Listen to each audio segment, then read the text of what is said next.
So, welcome everyone to our very first episode of the Elevation Stories, where members of the Elevation Tribe share their story of overcoming trauma and cultivating resiliency in the process.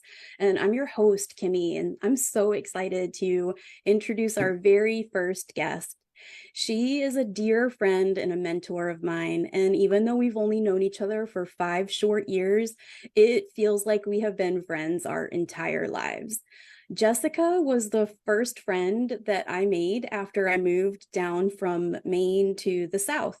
And I was searching for a massage therapist in the area, and she was running a special. And so I booked a massage, and we have been kindred spirits ever since. Jess is the kind of friend that everyone deserves to have in their life. She helped me when I moved from Charlotte to Lexington, and she has been coming down to visit me every month or so ever since. She has held me up during some really dark times of my life, and her story is one of the most powerful and inspiring stories that I have ever been a witness to. She has traveling feet like no one else I have ever met, and her thirst for life experiences is one of the reasons you are going to enjoy her story and fall in love with her just like I have. So, plus that cute little British accent of hers is going to make you smile. So, Jessica, welcome to the call, and thank you so much for joining us. I am happy to be here, Kimmy. Yay. I I'm always like to be around you. And I am so happy that we're finally here. We've been talking about this call for almost 2 years now. You've been one of the few friends who has known my vision for starting the Elevation Tribe, and you've been one of my biggest supporters all along, which is why I wanted you to be my very first guest. So thank you for your love and your friendship, and let's start sharing your story. Why don't you begin with a little background information so our listeners can learn just a little bit more about you? Okay. Well, I was brought up in England, in a little town called Carshalton, which is about 15 miles south of London, and a little village. And I lived with my mother and my grandparents. And then later on, I came over to America, actually in '89. Because my father was American. So I went to see him and loved it so much that I thought I've got to enjoy the sunshine, because the dreary weather in England is awful. Yes. But so that's kind of how I came here. And obviously I haven't rushed back. And you go back to visit maybe once a year, right? Just to see family. Yes, absolutely, to see my cousins. And I usually make a trip when I'm over there. Like last time I went to Scotland, and one of my cousins lives in Inverness, which is right in the Highlands, very north of Scotland. And it's just beautiful. And it was a great road trip with my other cousins. And we had a great time. But I always try to have a good time wherever I go. Yes, That's that is important. 100% true for you. That's And take lots awesome. of pictures, right? Yes, definitely. So I know for me, you've shared a lot of your story with me, and there's so many interesting things that we can talk about. But I think the most profound part of your story involves your son. So would you do the honor of just sharing a little bit of your heart and your story of him with us tonight? Certainly. Well, actually, in 1989, in February of '89, I had I heard the sad news from the police that my son had passed away, and he had had a series of depression issues, and the doctors had tried medications, but none of them seemed to really get him out of it. And I think this is a problem that many people have. And as a teenager, because he was 19 years old, um, you don't have all the resources to hand on how to deal with depression. And I even went to his doctor and said, that he seems like a zombie. What can be done?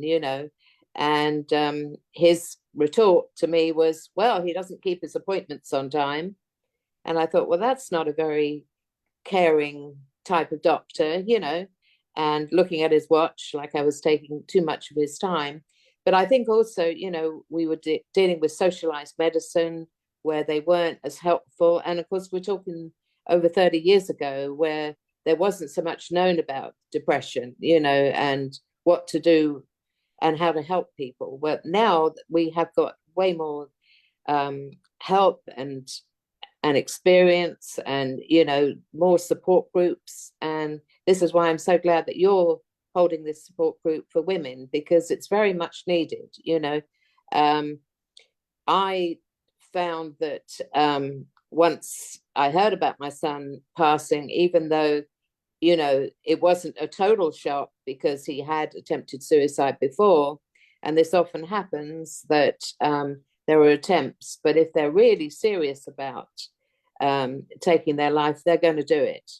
And in England, we have to go through an inquest, which is like a small court hearing to decide whether someone has taken their life or whether it was natural causes. And I was dreading that. I thought, oh my God, it's going to be awful to go through the whole story.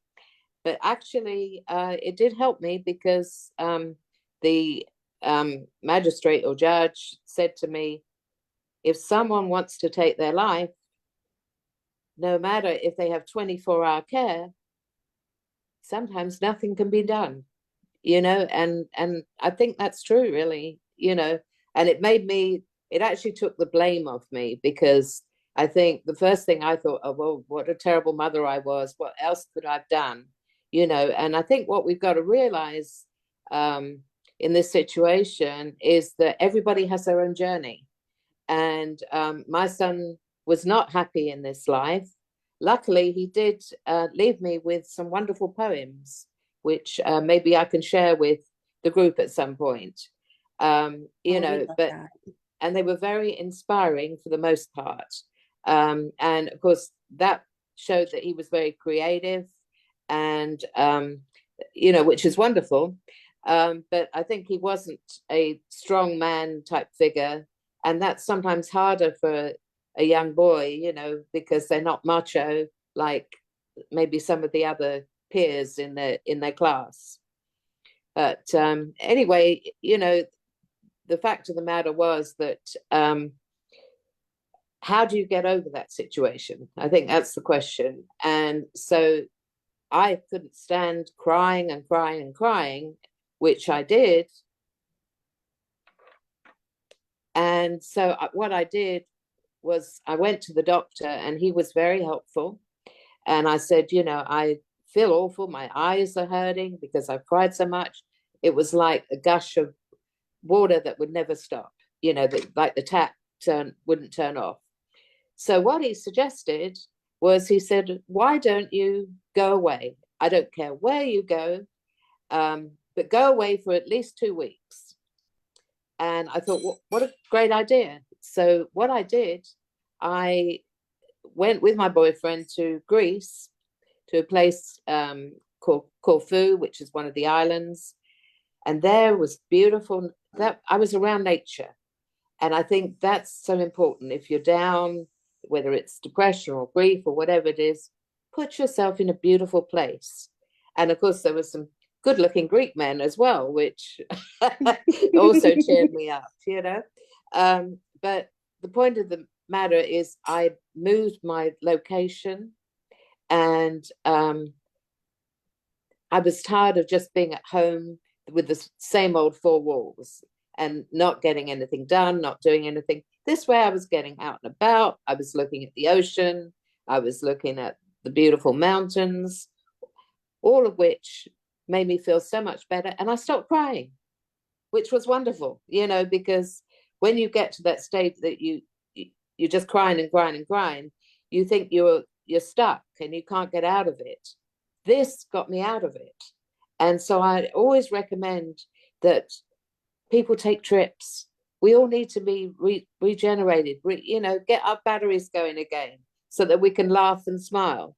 Because when you're stuck in one place, and nothing's working, you got to do something. You got to change it, um, because if you do the same old things, nothing's going to happen, you know. And I would say further to that, I ended up, moving to the States, and I really thank America for my healing, because here I started over.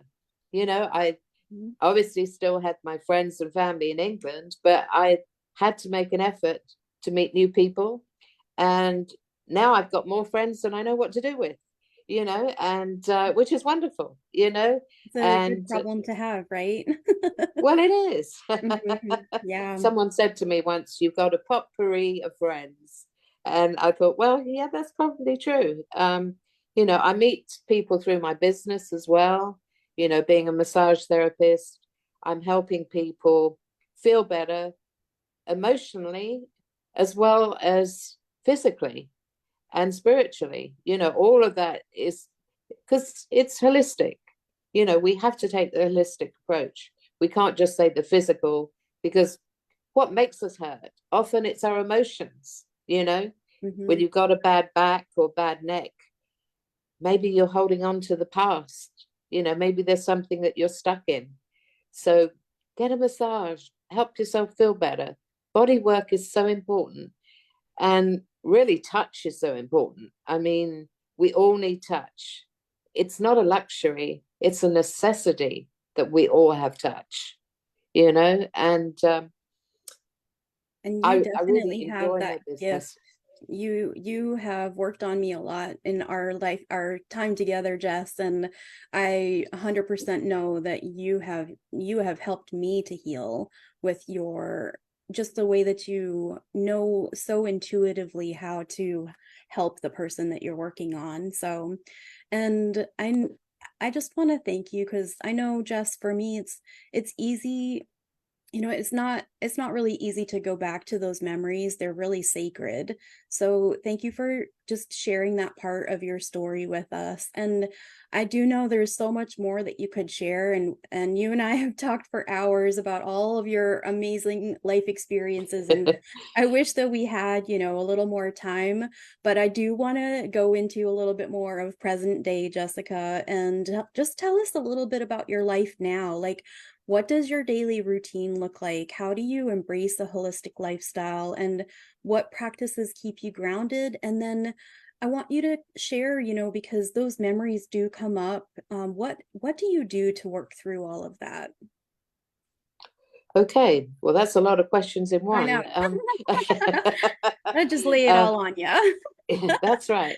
Well, I would say my daily routine is always when I get up to make a nice cup of coffee, and I always like my orange juice. And I always sit for a while and meditate about what I need to do for the day, and if there's anyone I need to contact, or something that I need to do specifically, and go through my to-do list so that I keep track of what I have to do, because I think that's very important. Otherwise, we can get lost in our heads sometimes. And then after that, I always have a breakfast, because I think that's very important to start your day. And I check what the weather's doing, so I know what to wear and that kind of thing. And then, of course, I go to my studio and work on patients, and do what I can to help them with whatever their problems are.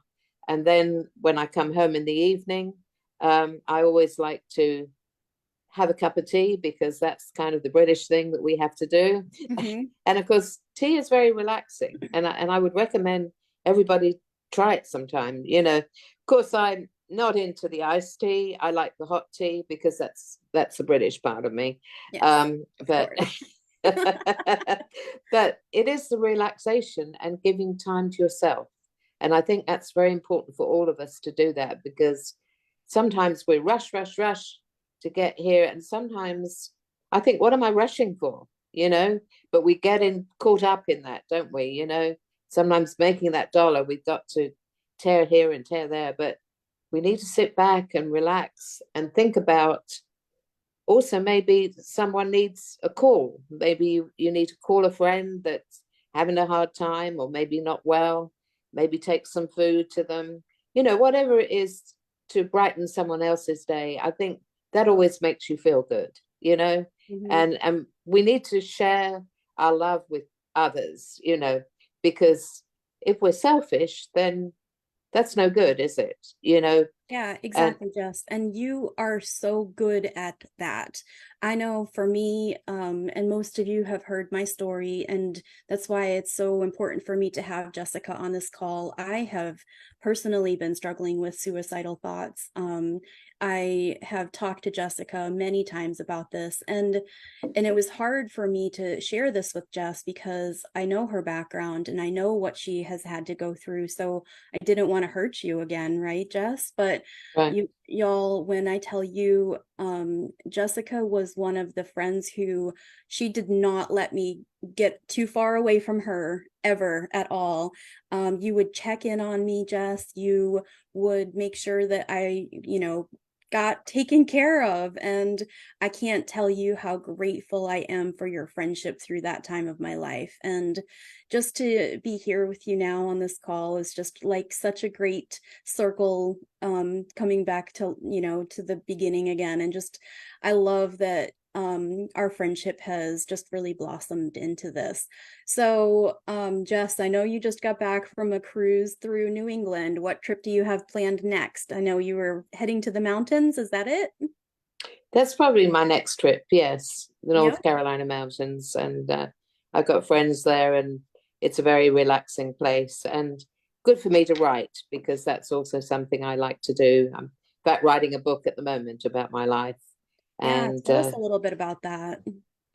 well, I'm writing a book to help, really, to help other parents or people that are dealing with suicide or depression of any kind, how to get through it, because I know for me, I'm grateful to a lot of people that supported me throughout my journey.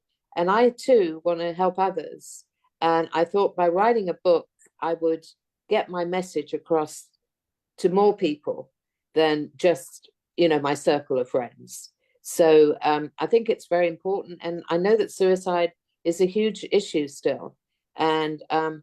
especially teenagers, and I think young men particularly. Girls usually have their girlfriends they can talk to, and women like to share their emotions, but men have a hard time with that, and I think it's a problem on how we've raised our male children, and we should show them that it's okay to cry. I remember having a conversation with my nephew when one of our relatives died, and he said, "It's okay to cry, isn't it?" And I said, "Yes, it certainly is okay to cry. We need to get our emotions out. We don't need to hold them in." And he said, "I say to myself, man up, man up." And I said, "It's okay. You don't need to man up. Just be yourself and let it flow." Mm, that's Because that is, beautiful. very important. It's Yeah, it okay. really is. And just one of the things that I know you have taught me so much about is meditation. And it's no mistake that this week our focus has been on meditation because I knew that you were going to be on the call this week. And so Right. I also knew that you would be the perfect person to demonstrate how meditation works. And our time is almost over, but I do, before we finish up, can you take us through a guided meditation together? Certainly, you want just a short one, I take it. Yeah, we probably have another few minutes, so yeah, Okay. that would be All perfect. right. All right then. So, okay. What I want you all to do now is to close your eyes and get yourself in a comfortable position. Uncross your legs so that all your energy goes through nicely. And you can put your hands upwards with your palms facing the ceiling. Take a nice deep breath and slowly let it out. Take another deep breath and slowly let it out. And keep breathing and letting it out. And as you do, feel your chest getting wider and your shoulders getting lighter too, and your arms. And shake your hands. Get rid of all that tension that you carried throughout the day. Get rid of it. Wonderful. All right. And now feel your legs getting lighter and wiggle your toes, getting rid of any stress. And take another deep breath. And you find yourself feeling so relaxed. Your eyelids are just very loose. And you're feeling nice and relaxed. And you want to go on a short journey. So see yourself taking a few steps outside and going down a path. And you feel happy and bright. You look up and you see the sky is lovely and blue with just a few clouds. And you hear the birds singing, making you feel so happy that life is so good. And as you're walking down the path, you see a little bench ahead of you. So you decide to sit down on the bench and get comfy. And ahead of you is a pretty pond. And you look at the water and you see how pretty it is with the sun sparkling through it. And think about all the wonderful things in your life and all the gratitudes that you have. Your family, your friends, if you're working or if you're retired, what a good life you have, and the support that you have, and be thankful for it. And then think about anything that you want to let go of. There might be some anxieties that you've had, and you don't need these. So stand up and imagine that you're throwing all these horrible things that have been bothering you into the pond and watch it float away on a lily pond. Oh, it's going further and further away, and you've let it go. How much lighter you feel now.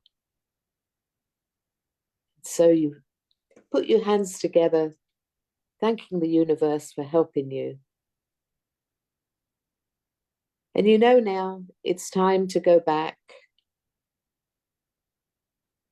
So you turn around and walk slowly up the path, feeling blessed because you're grateful for so many things, and you now don't have any of those anxieties that were bothering you. So you step out and step back into the room where you're lying. And when I count to 5, open your eyes. 1, 2, 3, 4, and 5. Open your eyes. You're feeling nice and relaxed and happy to go on for the rest of your day. Oh, wow.